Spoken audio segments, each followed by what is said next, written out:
للہ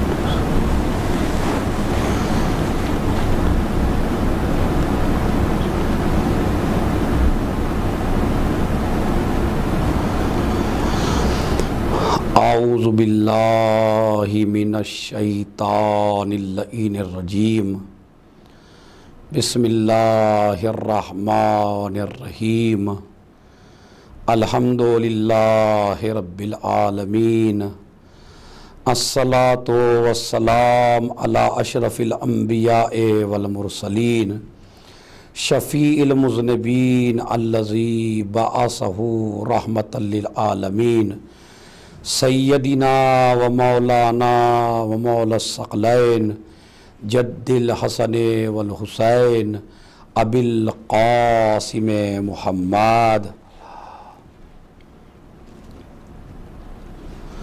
وعلی اہل بیتہ الطیبین الطاہرین المعصومین المظلومین الذین اذہب اللہ عنہم الرجس وطہرہم تطہیرا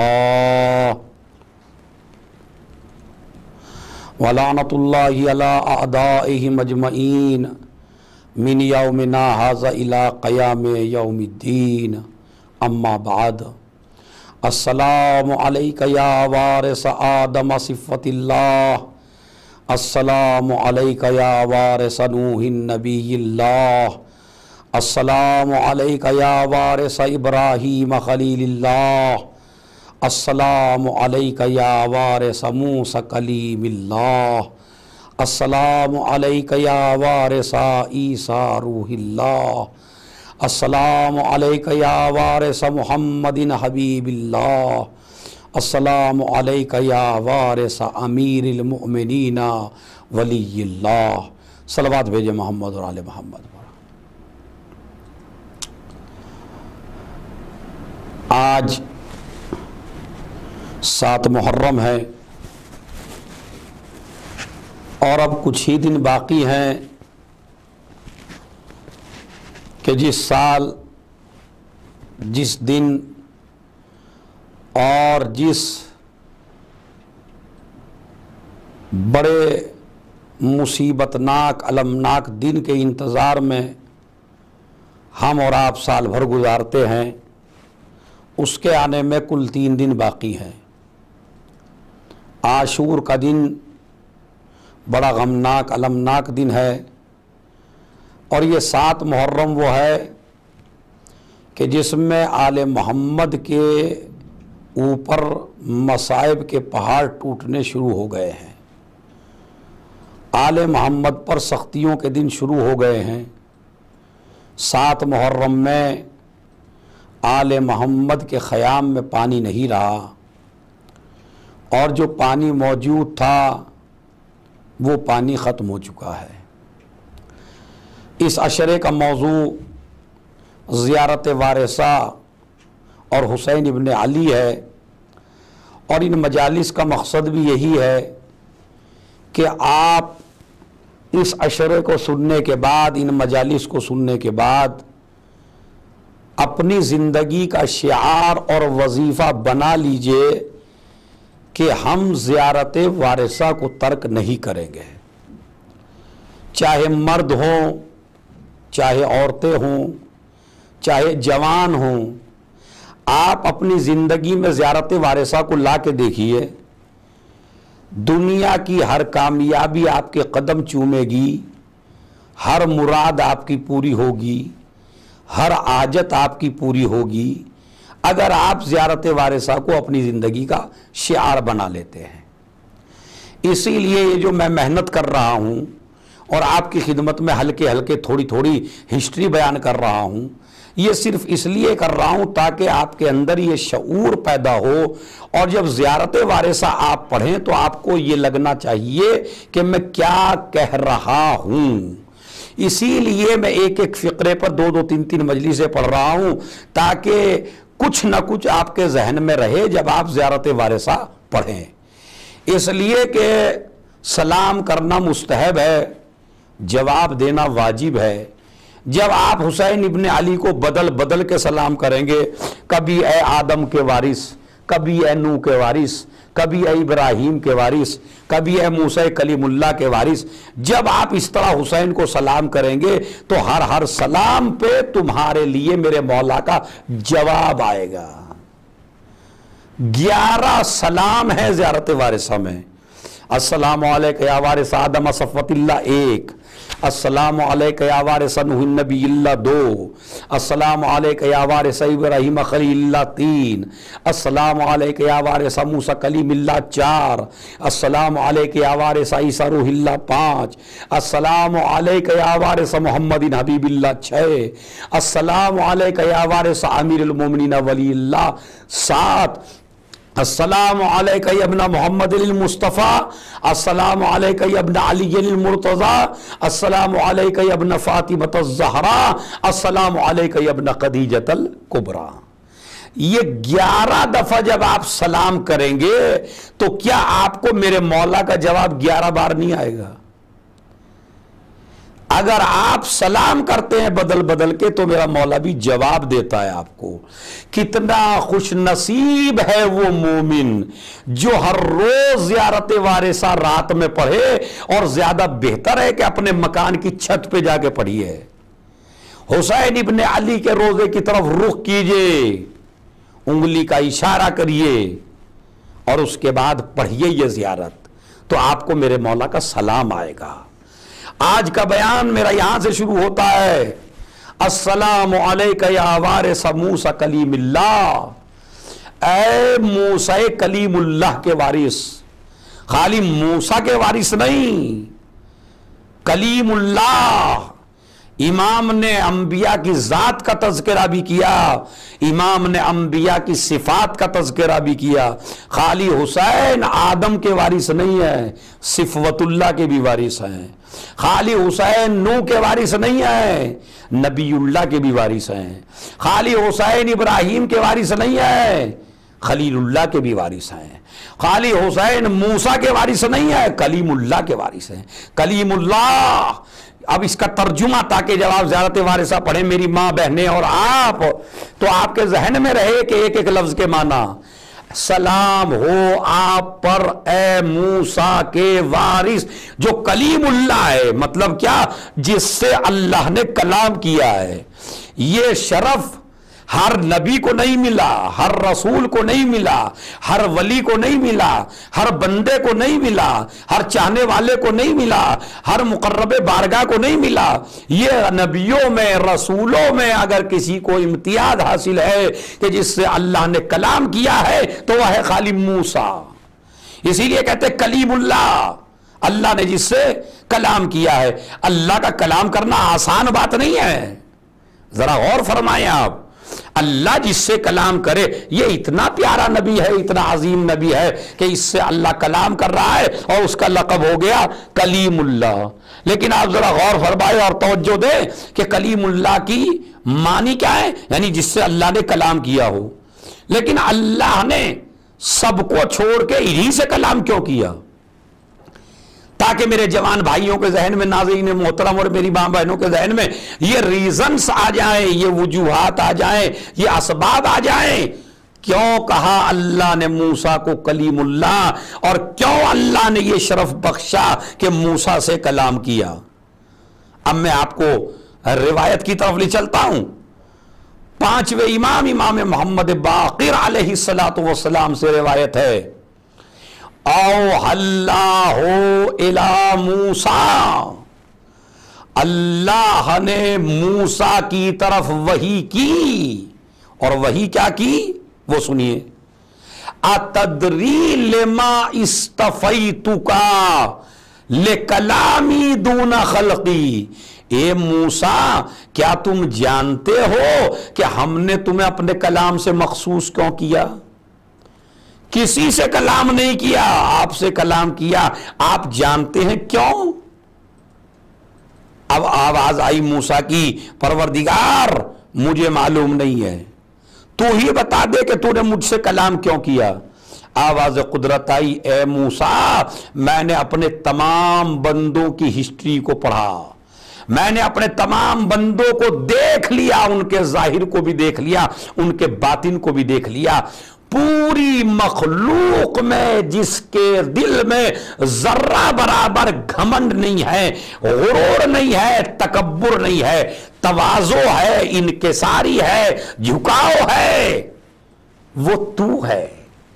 یہ میرے موسیٰ تیرے اندر انکساری ہے، تیرے اندر تواضع ہے، تیرے اندر جھکاؤ ہے، تیرے اندر غرور نہیں ہے، تیرے اندر تکبر نہیں ہے۔ ناظرین محترم، آج انسان سے ایک پردھان منتری کلام کر لے تو اسے غرور ہو جاتا ہے، بڑا سا آدمی دعوت پہ بلا لے تو اسے غرور ہو جاتا ہے، تھوڑی سی دولت مل جائے تو غرور ہو جاتا ہے، تھوڑا سا بڑا عہدہ مل جائے تو ماں باپ کو بھول جاتا ہے، رشتہ داروں کو بھول جاتا ہے، خاندان کو بھول جاتا ہے۔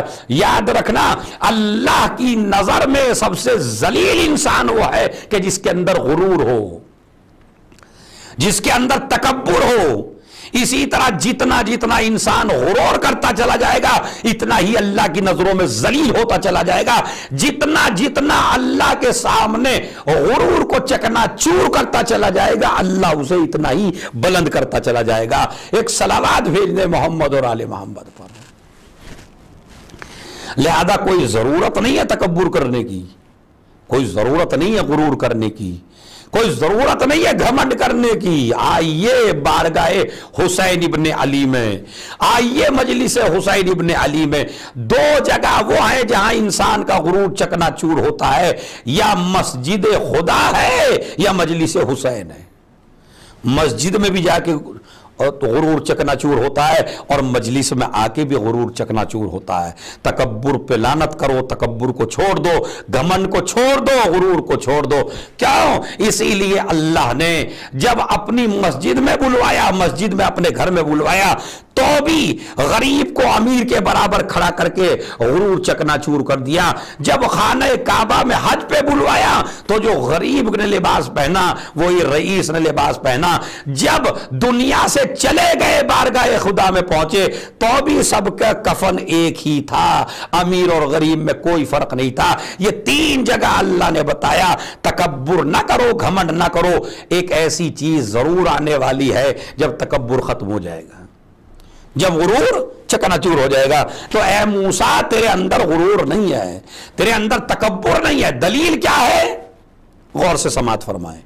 غرور نہیں ہے موسیٰ کے اندر۔ کیوں غرور نہیں ہے، تکبر نہیں ہے؟ آواز قدرت آتی ہے، اے موسیٰ تیرے اندر غرور نہیں ہے۔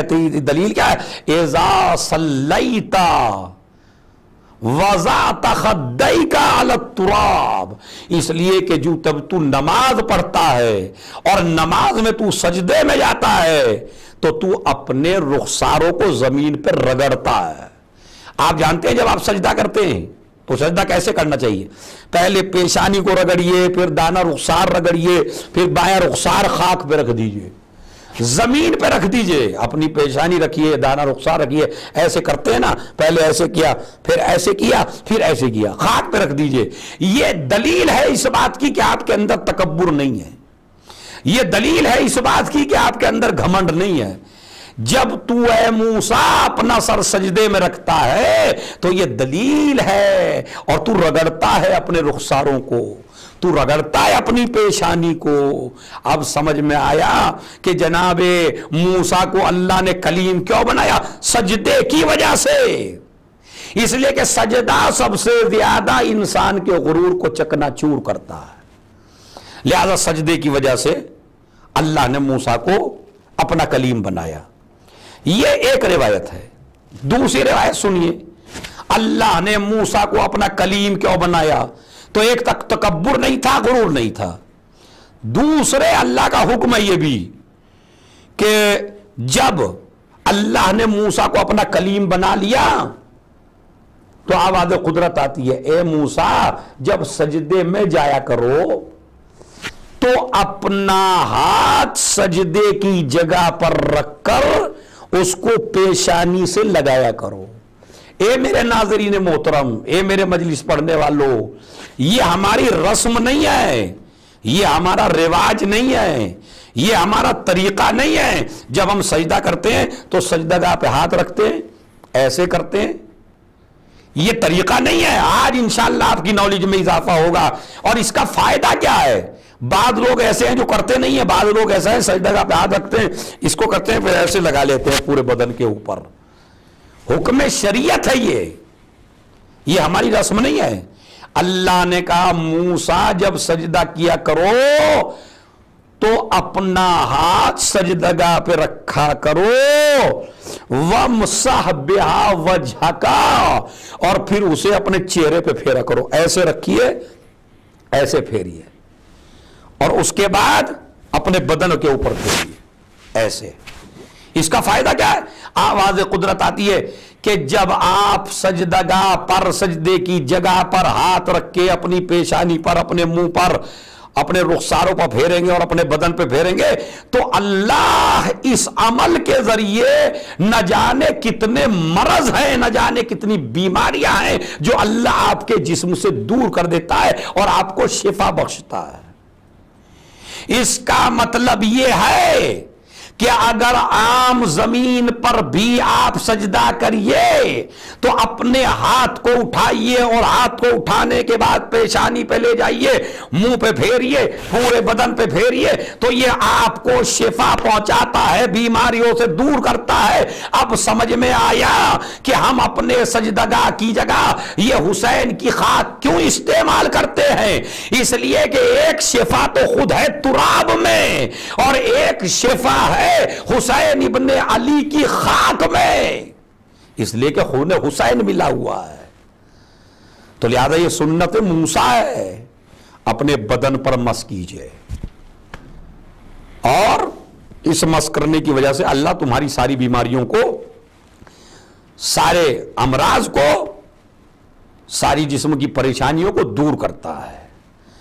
لہذا میں نے آپ کو سمجھایا کہ موسیٰ کے وارث ہیں حسین، موسیٰ کلیم اللہ کے۔ کلیم اللہ کیوں بنے؟ اللہ نے کلام کیا۔ یہ بھی میں نے آپ کو بتایا اللہ نے کلیم کیوں بنایا۔ یہ بھی میں نے آپ کو بتایا جب سجدہ کریے تو اس کی کیفیت کیا ہے۔ اب تیسرا مرحلہ آتا ہے، اور وہ کیا کہ اللہ نے یہ کلام کہاں کیا۔ ارے توجہ چاہتا ہوں، بعض لوگ یہ بھی کہہ دیتے ہیں کہ جب اللہ نے موسیٰ سے کلام کیا تو موسیٰ تو کلیم اللہ ہے، رسول کلیم اللہ نہیں ہے۔ میں آپ کو یہ بات بتانا چاہتا ہوں، جتنے صفات سارے انبیاء کے پاس ہیں اس سے کہیں زیادہ صفات حضرت محمد مصطفیٰ صلی اللہ علیہ وآلہ وسلم کے پاس ہیں۔ کوئی شرف ایسا نہیں ہے جو ہمارے اس نبی کے پاس نہ ہو۔ جو آدم کے پاس سارے صفات ہیں، جو نوح کے پاس سارے صفات ہیں، جو موسیٰ، عیسیٰ، ابراہیم کے پاس سارے صفات ہیں، یہ نبی کے علاوہ امتیاز ہے انبیاء کا۔ خلیل اللہ ہیں، کلیم اللہ ہیں، لیکن پیغمبر اکرم سب سے بلند ہیں۔ اور میں دلیل دیتا ہوں، جب ایک دفعہ مناظرہ ہو رہا تھا یہودیوں سے تو انہوں نے کہا کہ اللہ نے موسیٰ کو اپنا کلیم بنایا، آپ کو نہیں بنایا۔ نبی نے فرمایا نہیں، اللہ نے مجھ سے بھی کلام کیا۔ کہا کیسے؟ کہا موسیٰ سے، توجہ چاہتا ہوں، موسیٰ سے کلام کیا فرش پر۔ ارے توجہ چاہتا ہوں بھائی، موسیٰ سے کلام کیا فرش پر، مجھ سے کلام کیا عرش پر۔ اور دلیل ہے قرآن کریم میں، سبحان الذی اسری بعبدہ لیلا من المسجد الحرام الی المسجد الاقصی، بابرکت ہے وہ ذات جو اپنے بندے کو لے گئی۔ تو جو فرش پہ کلام کرے وہ موسیٰ ہے، جو عرش پہ کلام کرے وہ ہمارا نبی ہے۔ اب سمجھ میں آیا آپ کی؟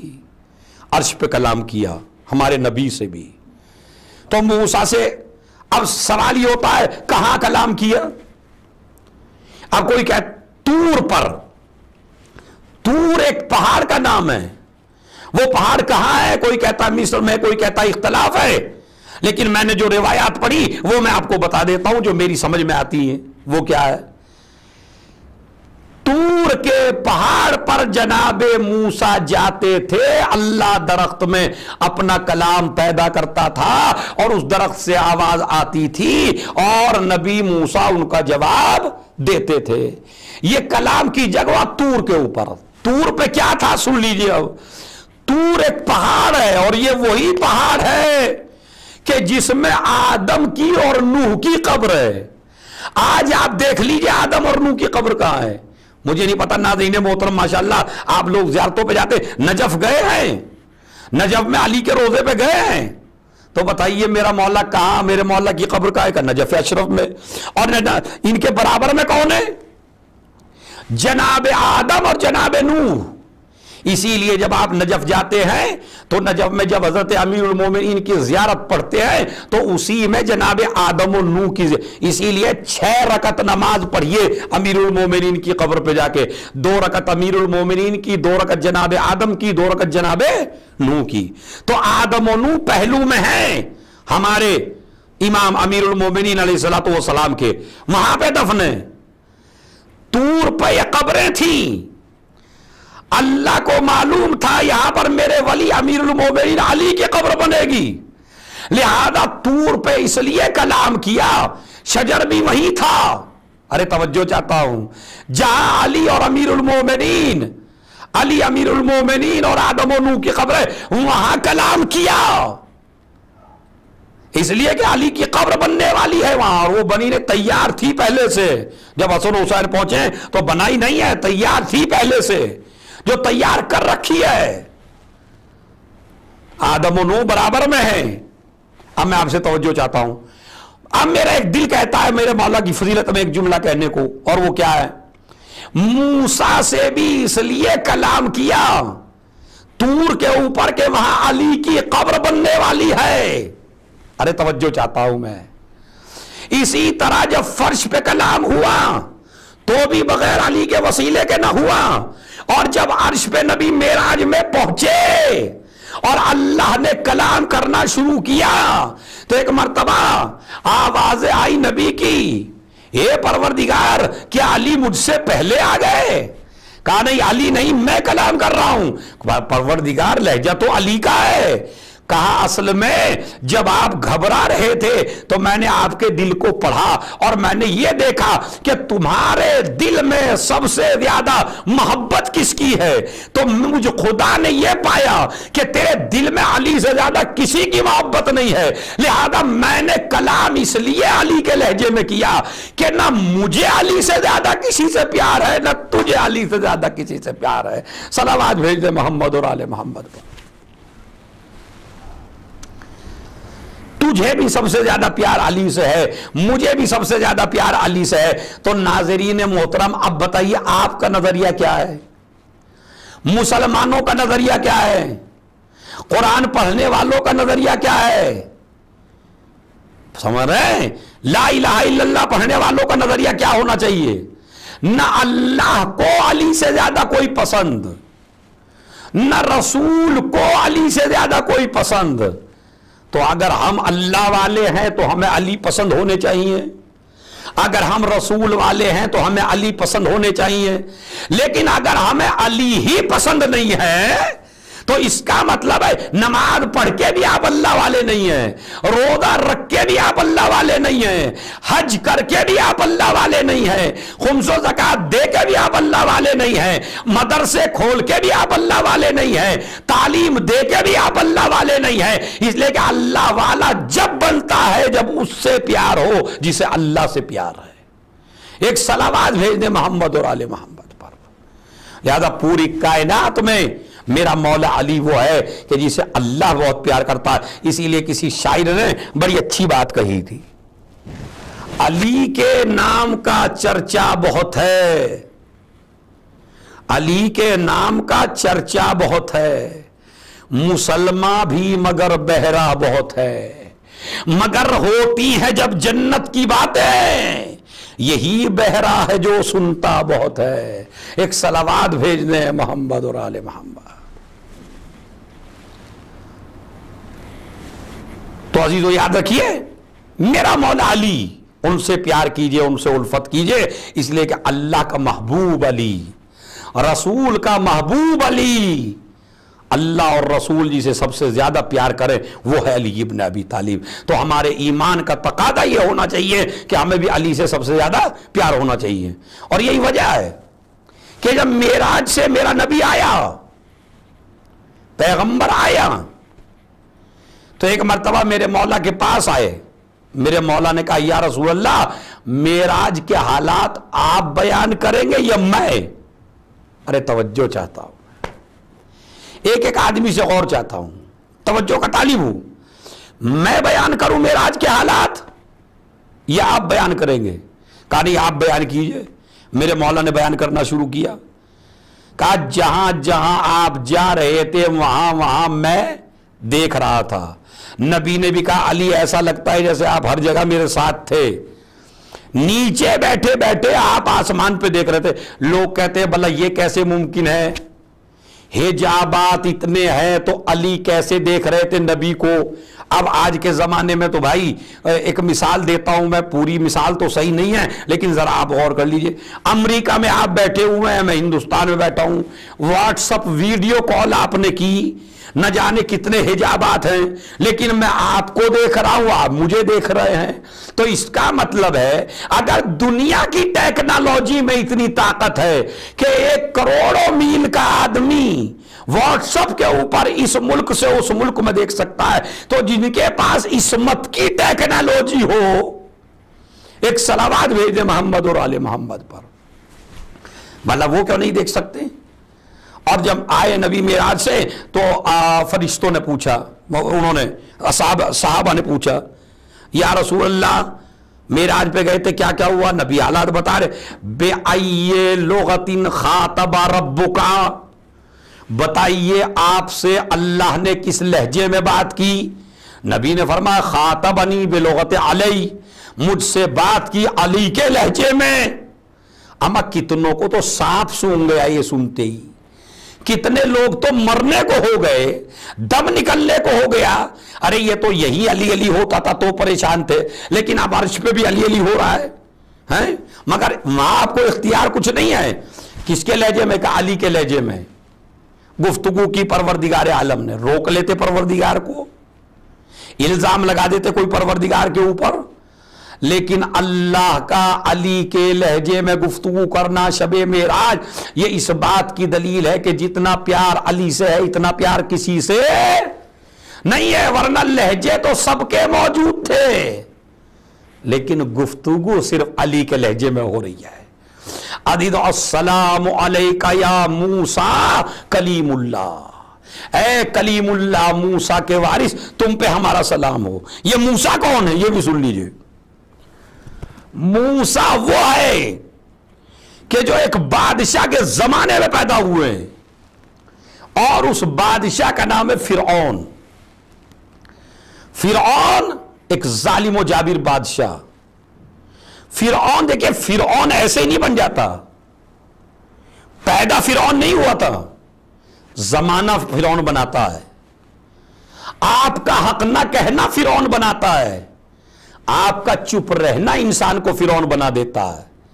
اس لیے کہ جب آپ حق کہنا چھوڑ دیں گے، جب آپ ظالم کو ٹوکیں گے نہیں، ظالم کو ظلم کرنے سے روکیں گے نہیں، ظالم کی حمایت میں کھڑے ہو جائیں گے تو وہی فرعون بن جائے گا۔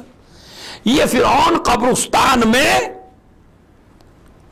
کام کرتا تھا، ایک آدمی تھا، حلال طریقے سے دولت کمانا چاہیے، نہ کما سکا، آخر میں قبرستان پہ بیٹھ گیا، اور جو بھی آدمی اپنے مردے کو دفن کرنے آیا کرتا تھا اسی کو فرعون پہلے پیسہ مانگا کرتا تھا، تب دفن ہونے دیتا تھا۔ اتفاق سے اس زمانے کا جو ایک بڑا رئیس تھا، بادشاہ تھا، اس کی طبیعت خراب ہو گئی، اس کے رشتہ دار کی طبیعت خراب ہو گئی، اس کی موت ہو گئی۔ اب پوری فوج اس کو دفنانے کے لیے آئی۔ فرعون نے کہا میں دفنانے نہیں دوں گا، اس لیے کہ یہ میری روزی کا مسئلہ ہے، میں کھاتا اسی کا ہوں۔ کسی نے جا کے بادشاہ سے بتایا کہ ایک آدمی ہے جو قبرستان میں مردہ دفن نہیں ہونے دیتا ہے، اور اس کی وجہ یہ ہے کہ اس کا روزگار اسی کے اوپر ہے۔ اس نے کہا ٹھیک ہے بلا لاؤ، ہم اسے پولیس میں رکھ لیتے ہیں، اپنی فوج میں رکھ لیتے ہیں۔ فرعون قبرستان سے آ گیا, اسے فوج میں رکھ لیا گیا. یہ ہسٹری آپ کو اکثر نہیں سناتے لیکن ضروری ہے سنانا. آئے فرعون کو لے کے, فرعون ایک سپاہی بن گیا, اتفاق سے خیموں میں رہنے لگا جہاں فوج رہتی تھی. ایک دن بادشاہ نے کوئی ڈراونا خواب دیکھا, اس خواب میں وہ اپنے محل سے نکل آیا, فرعون کے خیمے میں جا گھسا. فرعون نے بہترین موقع پایا, اس کو قتل کر دیا. قتل کر کے خوف دلا دیا فوج کو. اب جو بادشاہی کو قتل کر دے تو اب اس سے پورے لوگ ڈرنے لگے, پوری فوج ڈرنے لگی. اتفاق سے وہ اس کے اوپر, تخت کے اوپر بیٹھ گیا, ایک فقیر آدمی بادشاہ بن گیا. اگر اسی وقت مجمع چیخنے لگتا, اگر اسی وقت فوج کھڑی ہو جاتی تو فرعون نہ بنتا. لیکن دیکھیے فرعون کیسے بنتا. فرعون بیٹھ گیا, بادشاہ بن گیا. ابھی یہ یہاں نہیں رکا, اس نے کہا کہ مجھے بادشاہ سے اوپر کچھ بننا ہے, مجھے تو خدا بننا ہے. اب اس کا رشتہ دار تھا قارون, وہ پڑھا لکھا تھا. اس نے کہا تجھے دنیا خدا نہیں مانے گی ایسے, پہلے انتظار کرو. کہا انتظار کیا کرو؟ سب سے پہلا کام یہ کرو کہ آپ اپنی مملکت میں تعلیم کا سلسلہ بند کرو,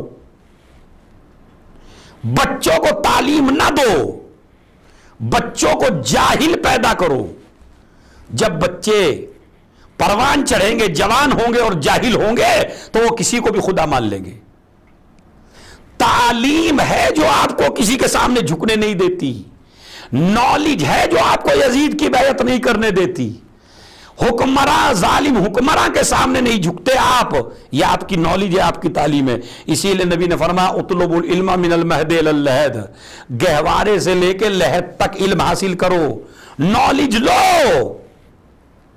اور علی والوں کو تو ویسے بھی تعلیم لینی چاہیے, چونکہ جن کا مولا سب سے بڑا عالم ہو اس کی قوم جاہل اچھی نہیں لگتی. اپنے بچوں کو قرآن کی تعلیم دو, دنیاوی تعلیم دو, دینی تعلیم دو.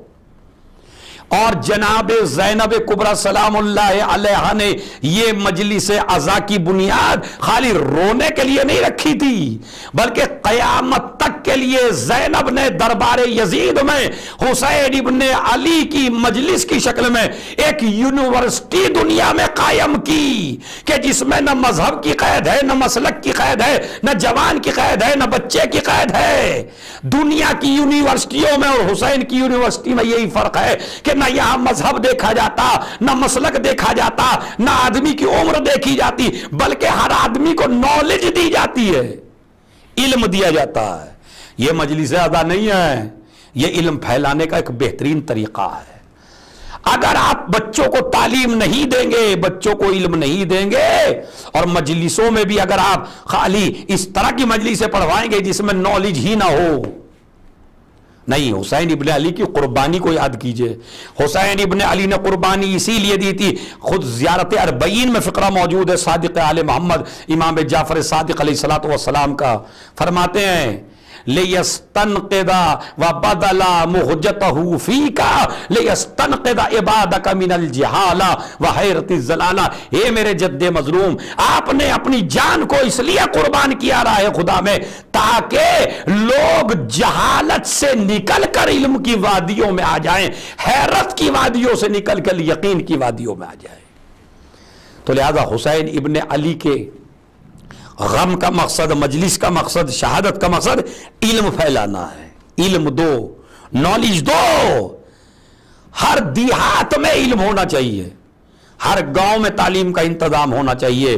خدا کی قسم میرے مولا علی کا زمانہ ہے, اور میرا مولا علی جہاں کوفے میں سب دشمن ہیں, لیکن میرا مولا علی کوفے کے منبر سے کہتا ہے بتاؤ کوفے والوں کون سا ایسا ہے کہ جس کے لیے میں نے تعلیم کا انتظام نہ کیا ہو, چھت کا انتظام نہ کیا ہو, کھانے کا انتظام نہ کیا ہو. وہ جو جھوٹے تھے وہ بھی جھوٹ نہ بول سکے.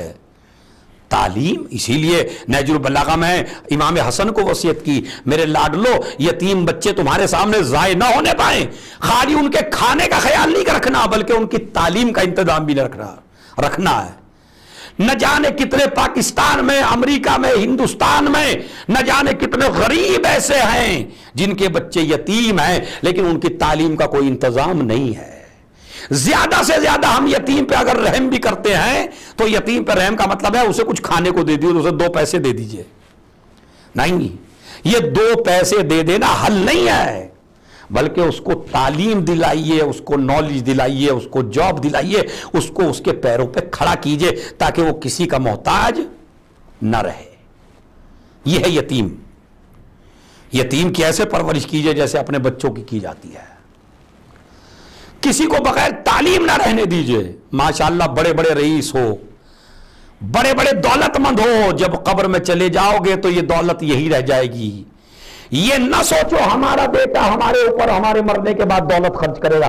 جب آپ اپنی کمائی ہوئی دولت اپنے ہاتھ سے خرچ نہیں کر سکتے تو دوسرے پہ اطمینان کیوں کر رہے ہو؟ اگر آپ کو اللہ نے پیسہ عنایت فرمایا، یہ 7 محرم کا پیغام ہے، اگر اللہ نے آپ کو دولت دی ہے تو ان بچوں کی تعلیم پر پیسہ ضرور خرچ کرو جن کے پاس فیس دینے کو نہیں ہے۔ ان کی نالج بڑھاؤ، علم بڑھاؤ، اس لیے کہ علم کے لیے اسلام نے کوئی مسلک کی شرط نہیں رکھی، کوئی مذہب کی شرط نہیں رکھتی۔ ہندو استاد ہو، کافر استاد ہو، منافق استاد ہو، یہودی استاد ہو، عیسائی استاد ہو، آپ اس سے پڑھ سکتے ہیں۔ یہ شرط نہیں ہے کہ مومن ہو یا مولوی ہو اسی سے پڑھیے۔ تعلیم ہر کسی سے لے سکتے ہیں، حکمت ہر کسی سے لے سکتے ہیں، جس کے پاس جو فن ہے آپ اس سے لے سکتے ہیں۔ اور خدا کی قسم اگر آپ چاہتے ہیں آل محمد کے محب پیدا ہوں، آل محمد کے چاہنے والے پیدا ہوں، آل محمد کے ماننے والے پیدا ہوں، اسی لیے تو امام نے فرمایا تھا، ہمارے اور آپ کے 8ویں امام امام علی رضا علیہ الصلوۃ والسلام نے ارشاد فرمایا تھا، رحم اللہ من احیا امرنا، اللہ کی رحمت ہو اس انسان پر جو ہمارے امر کو زندہ کرے۔ راوی نے کہا کیف یحیی امرکم، تمہارا امر زندہ کیسے ہوتا ہے مولا نے فرمایا، امام علی رضا علیہ الصلوۃ والسلام نے، یتعلم علومنا، پہلے ہمارے علوم کو حاصل کرو، وَيُعَلِّمُهَا النَّاسِ، حاصل کر کے بیٹھنا نہیں ہے بلکہ پھر ان کو لوگوں تک پہنچاؤ۔ کیوں؟ فَإِنَّ النَّاسَ، اگر لوگ ہماری حدیثیں سنیں گے، لوگ ہمارا علم سنیں گے، لوگ ہمارے بارے میں سنیں گے، لَتَّبَعُونَا، تو ہماری باتوں پہ عمل کریں گے۔ لیکن اگر آپ انہیں بات پوری مجلس ہو جاتی ہے، ایک امام کی حدیث نہیں آتی، داد بہت زیادہ ہوتی ہے مگر حدیث نہیں آتی، تو اگر آپ مجلس میں بھی نالج نہیں دیں گے، یاد رکھیے عزیزوں، تعلیم بہت زیادہ ضروری ہے۔ میں ایک پیغام دے رہا ہوں کہ آپ یہ کریے، اگر اللہ نے آپ کو نوازا ہے، دولت دی ہے تو تعلیم کا آپ انتظام کیجئے۔ امام نے کیا فرمایا؟ یہ مجلس ادا کرنے والوں پر رحمت نازل ہو۔ کیوں؟ اس لیے کہ یہ ہمارے امر کو زندہ کرتے ہیں، ہماری تعلیم لوگوں تک پہنچاتے ہیں۔ مجلس اعضا وہ عظیم شے ہے جس کے ذریعے آپ کو تعلیم ملتی ہے، ورنہ آپ یہ بتائیے کون سی ایک یونیورسٹی ہے جس میں پورا دین سمجھایا جائے؟ یہ خالی نام ہے مجلس حسین، لیکن آدم کا تذکرہ اسی میں ہوتا ہے، نوح کا تذکرہ اسی میں ہوتا ہے، موسیٰ کا تذکرہ اسی میں ہوتا ہے، عیسیٰ کا تذکرہ اسی میں ہوتا ہے، یحییٰ کا تذکرہ اسی میں ہوتا ہے، قرآن کا تذکرہ اسی میں ہوتا ہے، ماں باپ کا احترام اسی میں بتایا جاتا ہے، رشتہ داروں کا احترام اسی میں بتایا جاتا ہے، بیوی کے حقوق اسی میں بتائے جاتے ہیں، ماں کے حقوق اسی میں بتائے جاتے ہیں، صلہ رحم کے بارے میں اسی میں بتایا جاتا ہے، خمس و زکوٰۃ کے بارے میں اسی میں بتایا جاتا ہے، صدقات و خیرات کے بارے میں اسی میں بتایا جاتا ہے، نماز کی فضیلت اسی میں بیان کی جاتی ہے، روزے کی فضیلت اسی میں بیان کی جاتی ہے، حج کے بارے میں اسی میں بتایا جاتا ہے، دوستوں کو دوستوں کے ساتھ کیسے رہنا ہے، رشتہ داروں کے ساتھ کیسے رہنا ہے، استاد کے ساتھ کیسے رہنا ہے، ماں باپ کے ساتھ کیسے رہنا ہے، فیملی کے ساتھ کیسے رہنا ہے، آدم کا، نوح کا، موسیٰ، عیسیٰ کا تذکرہ سارا اسی میں ہے۔ یہ خالی نام مجلس حسین ہے بلکہ دین کا ایک گلدستہ ہے یہ مجلس۔ اسی لیے تو امام نے فرمایا رحم اللہ من احیا امرنا، اللہ کی رحمتیں نازل ہوں اس انسان پر کہ جو ہمارے امر کو زندہ کرے۔ اور یاد رکھیے اپنے دشمن بچے کو بھی، اگر آپ کا کوئی دشمن ہو دیہات میں یا شہر میں، اور وہ بچے آپ کے دشمن کے، آپ کے جانی دشمن کے بچے اگر آپ سے علم لینے کے لیے آئیں تو آپ کا کیا نظریہ ہے؟ سوچ کے بتائیے گا کیا نظریہ ہے آپ کا ناظرین محترم؟ جو ہمارے بچے ہیں ہمارے دشمن کے، ہماری جانی دشمن کے بچے ہیں، ان کو ہمیں تعلیم دینی چاہیے یا نہیں دینی چاہیے؟ ہمارے رشتہ دار کیا کہتے ہیں؟ خبردار ہمارے دشمن کے بچوں کو نہ پڑھانا، ہمارے دشمن کے بچوں کو تعلیم نہ دینا، ہمارے دشمن کے بچوں کو علم نہ دینا۔ کیوں؟ تم ہمارے دشمن کے بچوں کو قابل کرو گے؟ لیکن اسلام کیا کہتا ہے، قرآن کیا کہتا ہے، حدیثیں کیا کہتی ہیں، روایات کیا کہتی ہے؟ یہ مجلس عزا جس میں آپ بیٹھے ہوئے ہیں اس کا پیغام کیا ہے؟ یہ نہ دیکھو کون آیا ہے، اگر تعلیم کے لیے آیا ہے تو تعلیم دو، علم دو، چاہے تمہارے دشمن کا بچہ ہی کیوں نہ ہو۔ میں آپ کو سناتا ہوں، ہسٹری میں ایک واقعہ ہے۔ ابن سکیت امام علی نقی علیہ السلام کا بہترین صحابی ہے، اور یہ ابن سکیت وہ ہے جو عربی گرامر کا ماہر ہے، ادب کا ماہر ہے۔ متوکل کے بارے میں آپ نہیں جانتے؟ اسلام کا سب سے بڑا دشمن یزید اور متوکل۔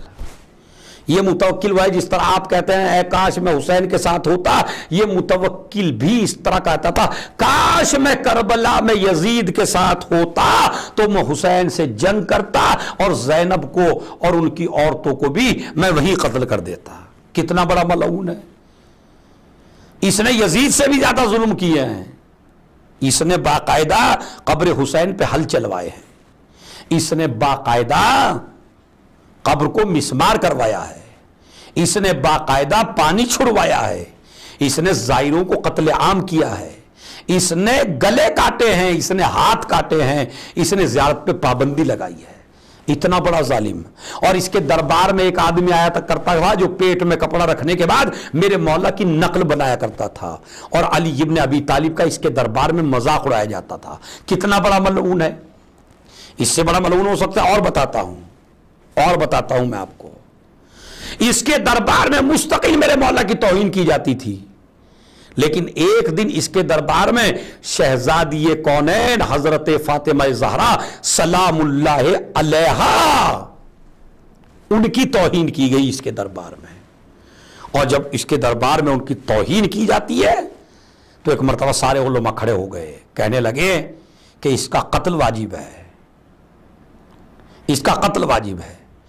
بیٹا بھی کھڑا ہو گیا خود اس کے خلاف اور کھڑے ہو کے کہنے لگا کہ بتاؤ میرے باپ کا قتل واجب ہے۔ تمام علماء نے فتوے لکھ کے دیے تیرے باپ کا قتل واجب ہے، تیرے باپ کا قتل واجب ہے، اس لیے کہ جو شہزادی کی توہین کرے اس کا قتل واجب ہے۔ ارے اشارہ دینا میرا کام ہے۔ کافی سال کے بعد متوکل کے بیٹے نے علماء سے دستخط لے کے قیامت تک کے لیے میسج دے دیا جو بھی زہرا کی توہین کرے وہ خلافت کے لائق نہیں ہے، وہ قتل کے لائق ہے۔ تمام علماء نے یہ فتویٰ دیا کہ اس کا قتل واجب ہے، اس لیے کہ جو زہرا کی توہین کرے اس کا قتل ضروری ہے، اس کا قتل واجب ہے۔ مگر امام نے کیا کہا؟ پھر دوبارہ میں آپ کی خدمت میں پیش کرنا چاہتا ہوں تاکہ بات واضح ہو جائے۔ دیکھیے علماء نے یہ کہا تھا قتل واجب ہے، امام نے کیا کہا؟ قتل واجب ہے مگر تو نہ کرنا۔ کیوں؟ اس لیے کہ اگر امام علیہ السلام یہ کہہ دیتے قتل واجب ہے تو دنیا کہتی کہ اسلام ایک عجیب و غریب مذہب ہے کہ جس نے ایک بیٹے کے ذریعے باپ کو قتل کروا دیا۔ مگر امام علیہ السلام نے یہ کہہ کے کہ قتل واجب ہے مگر تو نہ کرنا، ایک ہی تیر سے دو شکار کیے، اسلام کا دامن بھی بچا لیا اور ظالم کو اور زہرا کے دشمن کو سزا بھی دے دی۔ ایک صلوات بھیج دیں محمد اور آل محمد پر۔ یہی وجہ ہے جب جنگ احد ہو رہی تھی تو جنگ احد میں نبی کریم کی طرف سے بیٹا تھا اور کافروں کی طرف سے باپ تھا، دونوں آپس میں لڑنے لگے۔ بیٹے کی زد میں باپ آ گیا، باپ کو مار سکتا تھا بیٹا، جیسی تلوار اٹھائی نبی نے کہا خبردار باپ ہے تلوار نہ اٹھانا۔ تو جب اسلام میں کافر باپ کا اتنا احترام ہے تو پھر مومن باپ کا کتنا احترام ہوگا. اے جوانوں، اے ماتمداروں، اے حسین ابن علی پر رونے والوں، اپنے ماں باپ کی اہمیت کو سمجھو، ان کے مقام کو سمجھو، ان کی عزت کو سمجھو. کوئی چیز آپ کی قبول ہونے والی نہیں ہے، نہ عزاداری قبول ہونے والی ہے، نہ ماتمداری قبول ہونے والی ہے، نہ تمہارا نماز روزہ قبول ہونے والا ہے اگر تم سے تمہارے ماں باپ راضی نہیں ہے. یہ ہے باپ کا احترام. تو ایسا متوکل، پھر میں آپ کو خدمت میں خلاصہ بیان کرنا چاہتا ہوں، تاکہ وہ متوکل جو امام حسین علیہ السلام کی قبر کا دشمن، زائروں کا دشمن، اماموں کا دشمن، زائروں کا قتل عام کرنے والا، ان کو مارنے والا، لیکن جب اس کی بچوں کی تعلیم کا مسئلہ آیا اور ابن سکیت کے پاس متوکل آیا، میرے بچوں کو تعلیم دل دو، اس نے کہا کل بتاؤں گا. وہ مولا کی خدمت میں پہنچا، مولا متوکل آیا تھا اور کہہ رہا تھا میرے بچوں کو تعلیم دو. تو امام نے فرمایا ضرور پڑھاؤ. کہا مولا آپ کا دشمن ہے، آپ کے جد کا دشمن ہے، شہزادی زہرا کا دشمن ہے، علی ابن ابی طالب کا دشمن ہے، دین کا دشمن ہے، تمہارا دشمن ہے، اور آپ کیا کہہ رہے ہیں؟ امام نے فرمایا یہ دیکھو ہماری دشمنی پیدا کیوں ہوتی ہے. ہماری دشمنی پیدا ہوتی ہے جہالت سے، لہذا اتنا علم دے دو ہمارے دشمنوں کو کہ جہالت ختم ہو جائے اور علم کی وجہ سے ہم سے محبت ہو جائے. ہم سے محبت تبھی ہوگی جب ہمارا پیغام، ہمارا علم ان تک پہنچے گا. متوکل کے بیٹوں کو پڑھانے لگا ابن سکیت، تعلیم دینے لگا. جب تعلیم دے چکا اور پڑھا چکا کچھ، تو متوکل نے کہا میرے بیٹے کیسے چل رہے ہیں؟ کہا بہت اچھے تعلیم میں. کہا دربار میں میرے بیٹوں کی تعریف کرنا. دربار میں بلایا گیا، پوچھا بتاؤ استاد ہو تم میرے بچوں کے، میرے بچے کیسے چل رہے ہیں؟ کہا بہت ذہین ہیں، بہت اچھے ہیں، بہت اچھا پڑھتے ہیں. کہا اچھا بتاؤ پھر میرے لاڈلے بہتر ہیں یا علی کے لال حسن و حسین؟ بھائی ایک مرتبہ ابن سکیت نے سوچا یہاں تک تو میرے مولا نے کہا تھا، لیکن اس کے بعد کچھ اور نہیں کہا تھا میرے مولا نے. ایک مرتبہ کہنے لگا ابن سکیت کہ اے متوکل تو حسن و حسین کی بات کرتا ہے، ارے علی کے گھر میں ایک غلام پلا ہے جسے قمبر کہتے ہیں، قمبر کے قدموں کی دھول بھی تیرے لاڈلوں سے بہتر ہے. ایک صلوات بھیج دے محمد اور آل محمد پر. کہاں تو، کہاں تیری اولاد، کہاں علی کا غلام قمبر.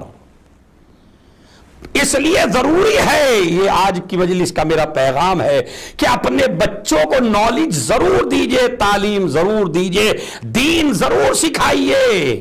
اپنے بچوں کو اتنی تو تعلیم دے کے ہی جائیے کم سے کم کہ جب مر جاؤ تو سورہ فاتحہ پڑھ سکیں، جب مر جاؤ تو تمہیں بخشوا سکیں.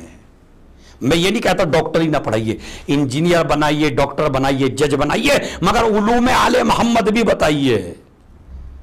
انہیں مجلسوں میں لے کے آئیے تاکہ انہیں تعلیم کچھ نہ کچھ ان کے ذہن میں آ سکے، کچھ نہ کچھ یہ سیکھ سکیں. بس عزیزو آج کا بیان میں یہیں پہ روکتا ہوں، انشاءاللہ اس کے بعد یہ بیان آگے بڑھے گا، اس لیے کہ آج 7 محرم ہے. بیان انشاءاللہ ہوگا کہ پھر فرعون کیسے بنا اور اس نے کیا کیا کیا. انشاءاللہ 8 محرم کو اس میں بیان کیا جائے گا. 7 محرم ہے. 7 محرم کیا ہے؟ آج ہی سے آپ کو بڑا احتیاط سے گزارنا ہے. کیسے؟ نہ ہنسنا ہے، نہ مسکرانا ہے، نہ ہنس ہنس کے باتیں کرنا ہے.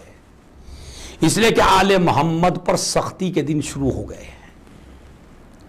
7 محرم وہ ہے، یہ نہیں ہے کہ پانی بند کر دیا گیا 7 محرم سے.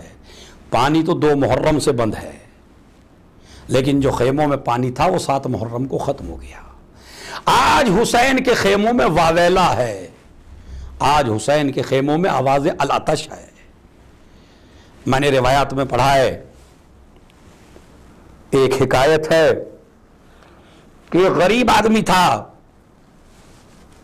وہ بیچارہ پریشان حال تھا، کھانے کے لیے کچھ نہیں تھا. سمندر پہ پہنچا، مچھلیاں جال میں پکڑ کے مچھلیاں لایا اور مچھلیوں کو ابالنے کے لیے رکھ دیا، پکنے کے لیے رکھ دیا، مگر جب ایک مچھلی کو وہ آگ کے اوپر رکھتا ہے تو آگ فوراً ٹھنڈی ہو جاتی ہے۔ ایک مرتبہ ایسا کیا، 2 مرتبہ، زوجہ نے کہا نہ جانے کیا بات ہے، جب بھی میں اس مچھلی کو رکھتی ہوں آگ کے اوپر آگ ٹھنڈی ہو جاتی ہے۔ کہا کیوں؟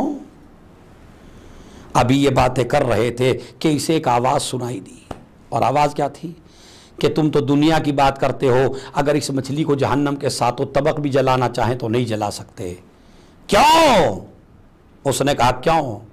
کہا اس لیے کہ یہ سمندر میں رہنے کے باوجود 7 محرم سے پانی پینا بند کر دیتی ہے، حسین اور حسین کے بچوں کی محبت میں۔ ہائے، یہ 7 محرم آ گئی اور یہ مخصوص ہے ایک یتیم سے، یہ مخصوص ہے ایک دولہا سے، یہ مخصوص ہے ایک گلبدن سے، یہ مخصوص ہے حسن کے یتیم سے۔ عزیزو، کربلا میں بڑی شہادت ہے جناب قاسم ابن حسن کی، لیکن یہ یتیم بچہ وہ ہے جو اپنی ماں کی تمناؤں کا مرکز ہے۔ جوانی میں بیوہ ہو گئی ہے ام فروا، اور ام فروا کی تمناؤں کا مرکز ہے قاسم۔ جب امام حسن کے جگر کے 72 ٹکڑے تشت میں آ گئے اور زینب قریب آئی اور بھائی نے وصیتیں کرنا شروع کی، تو کہتے ہیں قاسم کی عمر 2 سال کی تھی، بچے کو سینے سے لگا لیا۔ ام فروا یہ بچہ تمہارے حوالے، اے ام فروا میں نے اس کے بازو پہ ایک تعویذ باندھا ہے، اس تعویذ کو اس وقت کھولنا جب بڑا سخت وقت آ جائے۔